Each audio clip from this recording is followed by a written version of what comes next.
Hi, I'm Bethan, Marketing Manager at Baines Simmons, and joining me today is Sarah Booth, our fatigue risk management expert. Hello. So, as it's World Sleep Day, we're taking a look at this year's theme, Make Sleep Health a Priority. But Sarah, what is sleep health?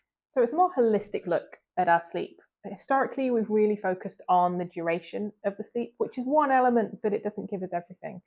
Sleep health there's lots of different ways of describing it, but a model that I really like was developed by Dr. Daniel Boise in 2014, and it's called the Are You Sated model, and each letter of that stands for a different element of our sleep. So we start with regularity, whether we go to bed and wake up at approximately the same time every day, ideally within 1 hour.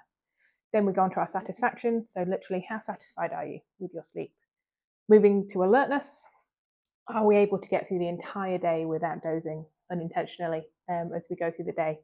We go on to timing, so it's the midpoint of our sleep, somewhere between 2 and 4 in the morning, that real deep part of the night. Then we get into efficiency, so between the time that we first go to bed and the time we wake up, are we spending less than 30 minutes in total awake during the night? So that includes the time it takes for you to fall asleep and any awakenings during the night. And finally, we're on to our duration, which ideally should be somewhere between 7 and 9 hours for most people. That's a really interesting model. So how could you use that to sort of improve your sleep? So I wouldn't make any really big and drastic changes because that potentially might give us more problems than it solves. But we can use some of the principles, for example, the regularity. If you are lucky enough to be able to have long lie-ins at the weekend on your days off, maybe by reducing some of those so we get that regularity of our sleep and our wake times more consistent across the week, which might mean putting in a little bit more regularity around the bedtimes as well. But that's one way, relatively simply, that we can try and improve our overall sleep. Okay, because would you say that, trying to improve your sleep could actually make it worse? It can. So making small changes usually doesn't have too big an impact, but if we get too focused and too obsessed with trying to improve our sleep, it can increase the stress around our sleep, and sleep's worst enemy is stress.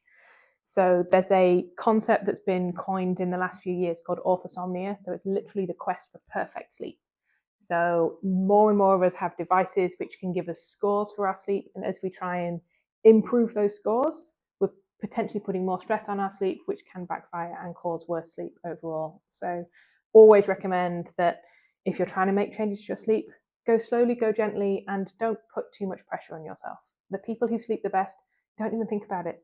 They just go to bed and fall asleep, and that's it. There's no hacks, there's no pressure, there's no routines. They just literally go to bed, and I'm so jealous of them. Oh, me too. I wish I could be that person. Yeah, me too. So where could I find that Are You Sated model, just so I could see how I rank?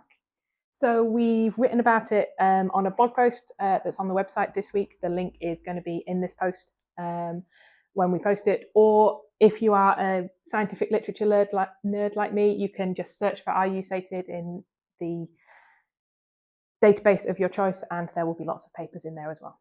Thank you, Sarah. That was really interesting. But yeah, we'd love to hear from you and maybe hear how you ranked on the Are You Sated model, and maybe if you found ways to improve your sleep health, please share those with us.